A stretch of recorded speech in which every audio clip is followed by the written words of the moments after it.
Ya, shalom semua. Renungan dari Kejadian 26. Sebelumnya pasal 25 menceritakan tentang akhir hidup Abraham, ya. Dan di sini kita bisa lihat sekarang pasal yang sangat menarik juga, ya. Di mana di pasal ini Tuhan melanjutkan misinya dengan memastikan perjanjian yang dia lakukan bersama dengan Abraham. Dia teruskan sekarang lewat anaknya, yaitu Ishak, ya. Dan kita juga nanti bisa lihat sini, ini kejadiannya mirip banget dengan Abraham, ya, seperti deja vu. Ya, kalau kita baca sampai Kejadian 26 ini harusnya kita keinget dengan kejadian cerita Abraham, bapaknya Isaac, ya. Tapi bagaimanapun juga kita lihat Tuhan yang sama yang memberkati Abraham, dia dan setia sama Abraham, dia juga memberkati anaknya, ya, keturunannya Ishak, dan dan pelihara dia, setia juga, ya, luar biasa. Ini kesetiaan Tuhan terhadap janjinya. Oke, judulnya Ishak di negeri orang Filistin. Ayat 1, maka timbullah kelaparan di negeri itu. Ini bukan kelaparan yang pertama yang telah terjadi dalam zaman Abraham. Sebab itu Ishak pergi ke Gerar kepada Abimelek, raja orang Filistin. Ya, mirip banget waktu itu Abraham ada kelaparan, dia pergi juga ke Mesir, ya. Jadi kita lihat ini dia deja vu-nya. Dimana waktu itu di Mesir Abraham diuji juga ketaatannya, dan kita lihat di sini nanti, ya, sama juga, ya, Ishak anaknya kali ini diuji juga ketaatannya. Situasinya sama, kelaparan, ya. Tapi saat itu Abraham ke Mesir, ya. Nah, ayat 2, lalu Tuhan menampakkan dirinya kepadanya serta berfirman, janganlah pergi ke Mesir, ya, diamlah di negeri yang akan kukatakan kepadamu, ya. Nah, Ishak kali ini dia dilarang pergi ke Mesir, ya. 3, tinggallah di negeri ini sebagai orang asing, maka aku akan menyertai engkau dan memberkati engkau, sebab kepadamulah dan kepada keturunanmu akan kuberikan seluruh negeri ini, dan aku akan menepati sumpah yang telah kuikrarkan kepada Abraham ayahmu. Aku akan membuat banyak keturunanmu seperti bintang di langit. Aku akan memberikan kepada keturunanmu seluruh negeri ini, dan oleh keturunanmu semua bangsa di bumi akan mendapat berkat. Ya, karena Abraham telah mendengarkan firman-Ku dan memelihara kewajibannya kepadaku, yaitu segala perintah, ketetapan, dan hukum-Ku. Jadi tinggallah Ishak di Gerar, ya. Sebenarnya ini persis sekali apa yang janji Tuhan kepada Abraham ini diulang lagi, ya, sama persis, ya, kepada Ishak, ya. Kita lihat ini ngomongin sama juga waktu sama Abraham, dia ngomongin tanah perjanjian, dia ngomongin keturunannya akan banyak diberkati, bangsa-bangsa juga akan jadi diberkati gara-gara keturunan Abraham itu, ya. Tapi yang kita lihat sini adalah kenapa Ishak kecipratan berkat, ya. Ayat 5 ini menarik, karena Abraham telah mendengarkan firman-Ku dan memelihara kewajibannya kepadaku, ya. Ini sangat sangat dalam banget, ya. Bagaimana berkat yang Ishak alami, ya, ini ada koneksinya dengan ketaatan Abraham, ya. Jadi kita lihat ketaatan satu generasi, ya, bisa berdampak kepada generasi sebelumnya, ya. Kayak saya punya anak, saya berdoa biarlah ketaatan saya juga bawa berkat dan juga efeknya untuk ke generasi yang selanjutnya, ya. Ayat 7, ketika orang-orang di tempat itu bertanya tentang istrinya, berkatalah ia, dia saudaraku. Ingat gak? Ya, Abraham 2 kali dia gagal taat. Yang pertama sama Firaun, yang kedua sama Raja Abimelek. Sebab ia takut mengatakan ia istriku, karena pikirnya jangan-jangan aku dibunuh oleh penduduk tempat ini karena Ribka, sebab elok parasnya. Ya, Ribka cantik banget. Sarah juga Firaun mengakui, ya ini cantik, semua orang di Mesir mengakui. Yang kita lihat sini akhirnya apa? Ishak ya mengulangi dosa yang Abraham juga lakukan, ya. Dan di sini kita lihat dia ngakunya sisternya. Ya, Abraham juga sama, ngakunya sisternya, ngakunya saudaranya, ya. Dan kita lihat di sini ternyata apa, natur sifat alami manusia itu, ya. Contohnya orang tuanya bisa turun ke anaknya, karena pasti ada pattern-pattern dalam rumah tangga itu yang anaknya copy dari orang tuanya, ya. Katanya dibilang anak itu lebih mengcopy apa yang dilakukan orang tuanya daripada yang cuma diomongin doang, ya. Dan pastinya sama, Abraham dulu ketakutan, sekarang Ishak juga ketakutan. Ya, ini kelemahan bukan hanya mereka, kita juga. Sehingga pada saat ketakutan kita punya strategi kedagingannya otomatis keluar, ya. Dan inilah firman Tuhan, ya. Abraham ya gagal taat saat ketemu raja-raja. Anaknya juga sekarang apa sama, ya, struggle, ya, dengan ketakutan, takut daripada dibunuh, mendingan ya udah bilanglah bohong dikit, ya kan, bohongnya juga nggak menyakiti siapa-siapa gitu. Oke, kita lanjut ayat 8. Setelah beberapa lama ia ada di sana, pada suatu kali menjenguklah Abimelek raja orang Filistin itu dari jendela. Nah, ini ketahuan. Maka dilihatlah Ishak sedang bercumbu-cumbuan dengan Ribka istrinya. Lalu Abimelek, mana tadi? Ayat 8 ya. Lalu Abimelek memanggil Ishak dan berkata, sesungguhnya dia istrimu. Masakan engkau berkata dia saudaraku? Jawab Ishak padanya, karena pikirku jangan-jangan aku mati karena dia. Ya, Ishak buat solusi sendiri untuk menyelamatkan diri, bukan caranya Tuhan. Tetapi Abimelek berkata, apakah juga yang telah kau perbuat ini terhadap kami? Mudah sekali terjadi salah seorang dari bangsa ini tidur dengan istrimu. Ya, atau dengan kata lain, kalau kamu begini gimana nanti kalau ada orang di bangsa kami ini tidur dengan istrimu? Sehingga dengan demikian engkau mendatangkan kesalahan atas kami. Wow, persis banget ini yang Raja Abimelek juga katakan kepada bapaknya Abraham, ya. Di sini kita bisa lihat justru kalau dengan nasihatnya raja ini raja berhikmat, dan ini padahal ini raja ini bukan orang yang percaya Tuhan Allah yang hidup. Raja ini raja yang percaya kafir, ya, pagan, ya. Dan kita bisa lihat dia justru kelihatannya punya integritas, ya, dan bahkan dia ini menegur Ishak dan dia melindungi Ribka juga, ya. Lalu Abimelek memberi perintah kepada seluruh bangsa itu, siapa yang mengganggu orang ini atau istrinya, pastilah ia akan dihukum mati. Luar biasa pembelaan Tuhan ini, ya. Ini sebenarnya waktu dulu bapaknya Abraham ketemu sama Raja Abimelek. Ya, sekarang anaknya Ishak ketemu juga dengan Abimelek. Saya Google, ya, ini apakah Raja Abimelek yang sama, ya. Ada yang bilang mungkin sama, ya, tapi karena ini perbedaan waktunya jauh banget, ya. Bisa 80 tahun sampai 100 tahun gitu, ya. Nah, ada yang bilang juga kalau Abimelek ini bukan nama, tapi ini titel, ya. Titelnya Abimelek, ya, seperti kayak Firaun, ya, itu bukan nama, ya, tapi titel. Apalagi Caesar, Kaisar, ya, itu bukan nama, ya. Ya. Jadi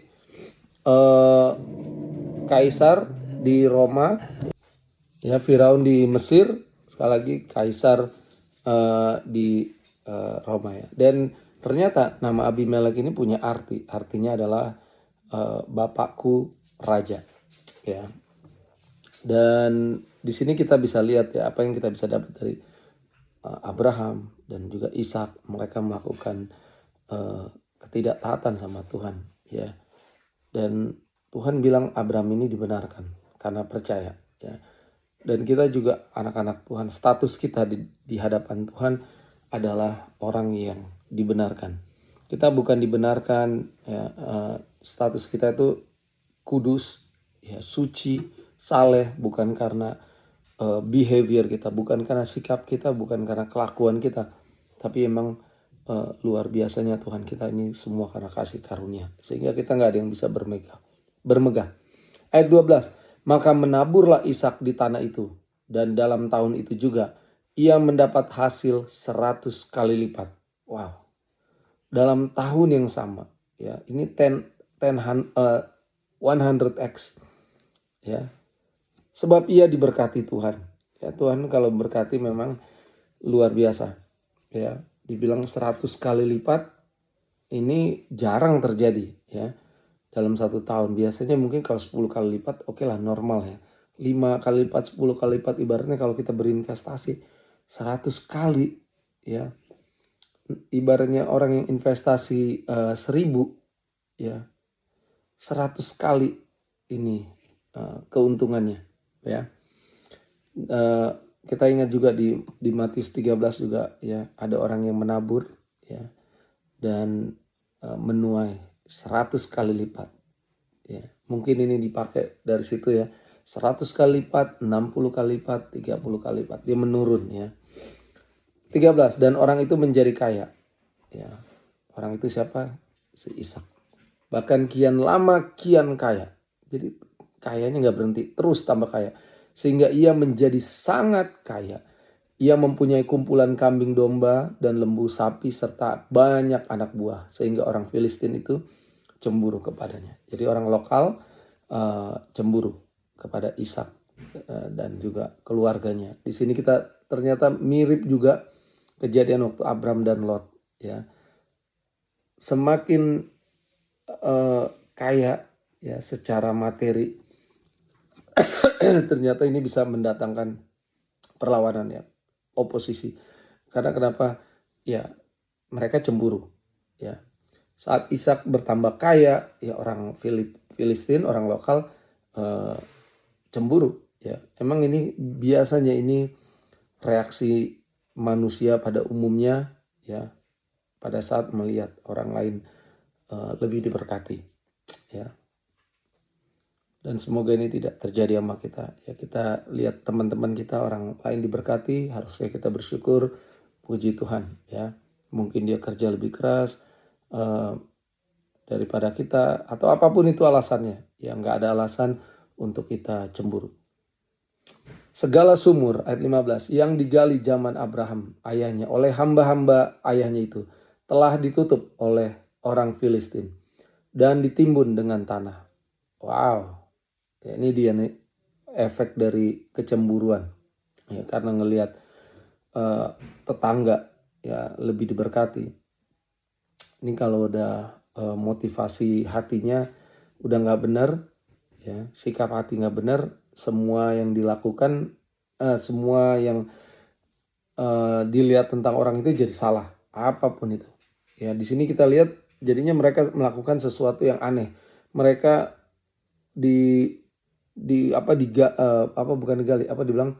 ditutup, ya, sumur-sumur yang bapaknya Ishak buat, ya. Saya nggak tahu kenapa, mungkin mereka mau menghapus legasi, ya, legasi Abraham di negeri Filistin ini. 16, lalu kata Abimelek kepada Ishak, pergilah dari tengah-tengah kami, sebab engkau telah menjadi jauh lebih berkuasa daripada kami. Jadi pergilah Ishak dari situ dan berkemahlah ia di lembah Gerar. Ia menetap di situ, ya. Ishak diusir, luar biasa, karena cemburu aja bisa diusir, ya. Ini bisa terjadi sama kita, ya. Karena kecemburuan, kadang juga pelayanan cemburu, ya, bisa ngusir, ya. Banyak gereja yang pecah gara-gara bisa jadi cemburu juga, ya. Jadi cemburuan ini berbahaya sekali. Kemudian Ishak menggali kembali sumur-sumur yang digali dalam zaman Abraham. Jadi udah ditimbun, sekarang digali lagi. Ya. Yang telah ditutup oleh orang Filistin sesudah Abraham mati. Disebutkannya lah nama sumur-sumur itu menurut nama-nama yang telah diberikan oleh ayahnya. Ketika hamba-hamba Ishak menggali di lembah itu, mereka mendapati di situ mata air yang berbual-bual airnya. Wow, ya. Ini ternyata pas digali lagi ketemu mata air, ya. Luar biasa, ya. Ayat 20, lalu bertengkarlah para gembala Gerar dengan para gembala Ishak. Kata mereka, air ini kepunyaan kami. Ya, dan Ishak menamai sumur itu Esek. Ya, tadinya udah ditimbun lagi, giliran digali lagi, ketemu air, sekarang mereka ngaku airnya punya mereka. Ya, Ishak menamai sumur itu Esek karena mereka bertengkar dengan dia di sana. Ya, ini dia artinya Esek karena mereka bertengkar. Kemudian mereka menggali sumur lain dan mereka bertengkar juga tentang itu. Maka Ishak menamai sumur itu Sitna. Ya. Ia pindah dari situ dan menggali sumur yang lain lagi, tetapi tentang sumur ini mereka tidak bertengkar. Ya. Sumur ini dinamanya Rehobot.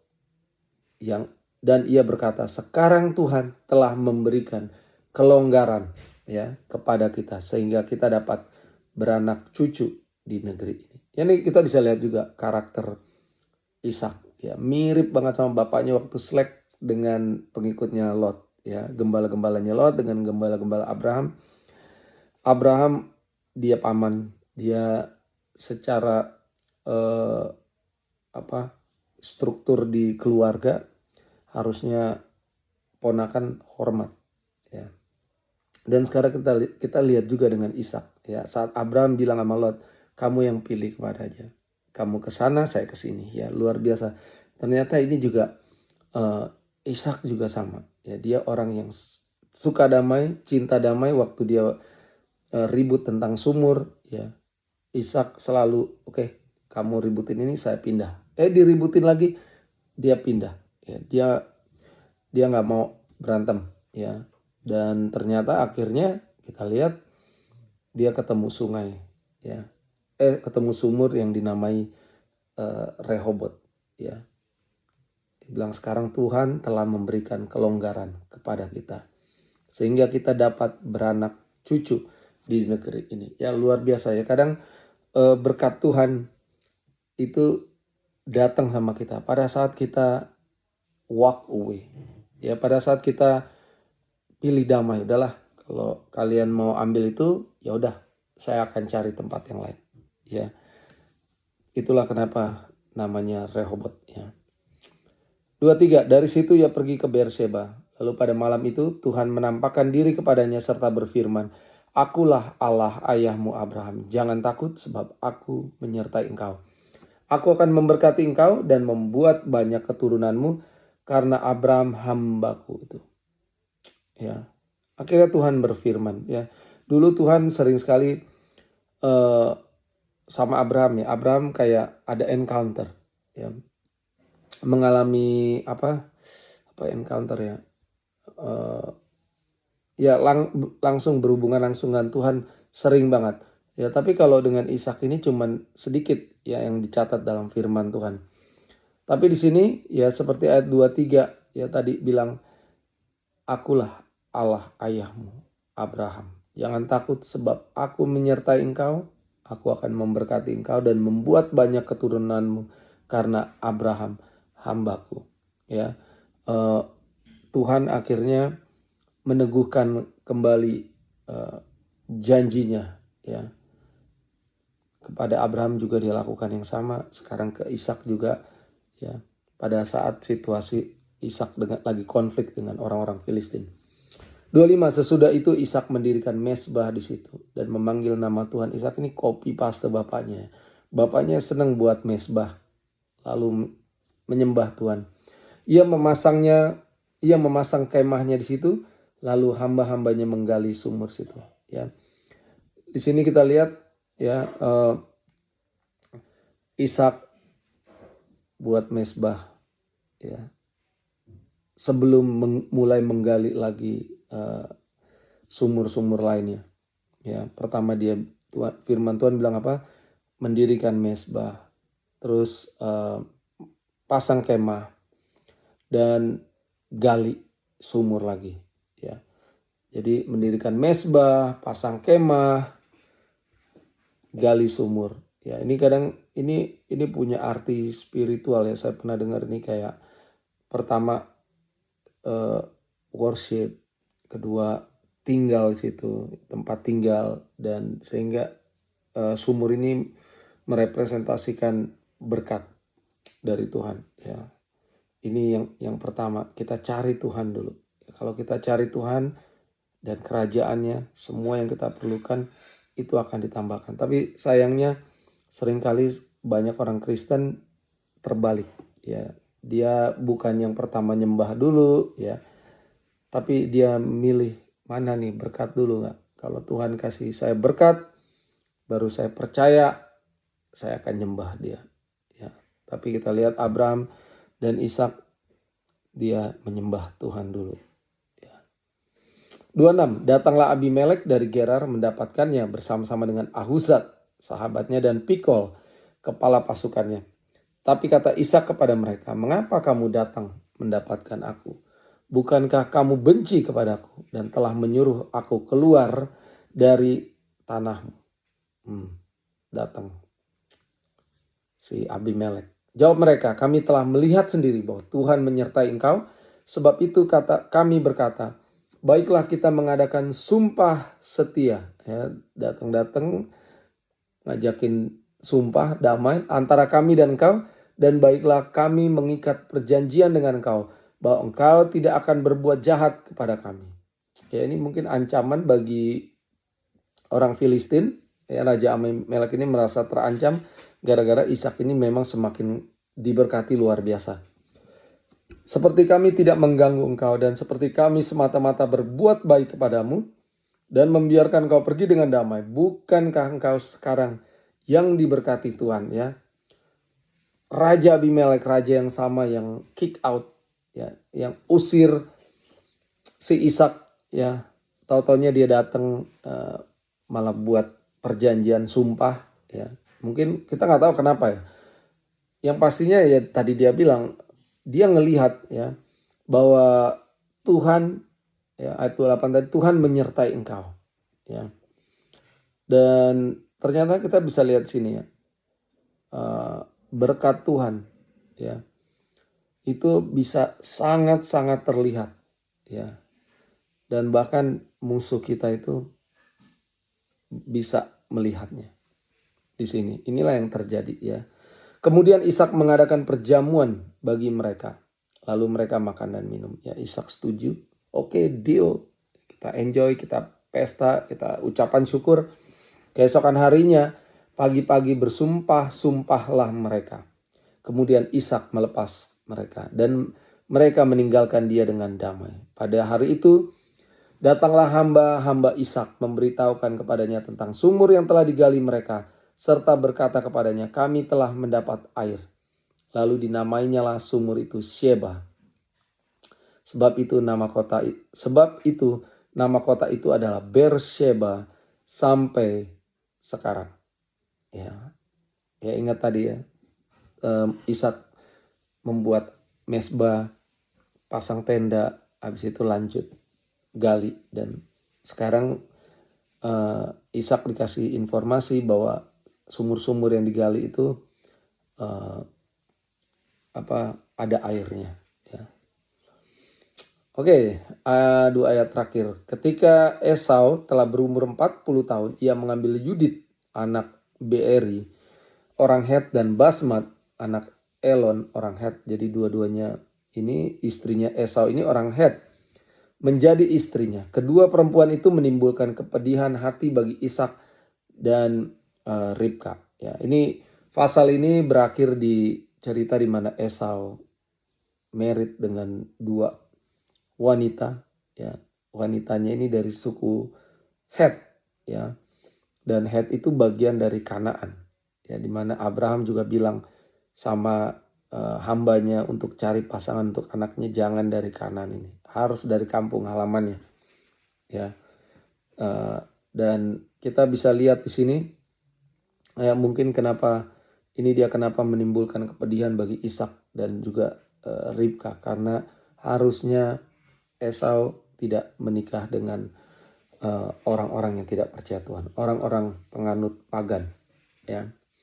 Tapi kita lihat di sini benar ya, dibilang waktu Ishak ya punya anak Esau dan juga Yakub, ya, dibilang dua bangsa yang besar ada di dalam kandungan, ya. Dan kita bisa lihat di sini, ini dua bangsa ini punya arah yang berbeda, ya.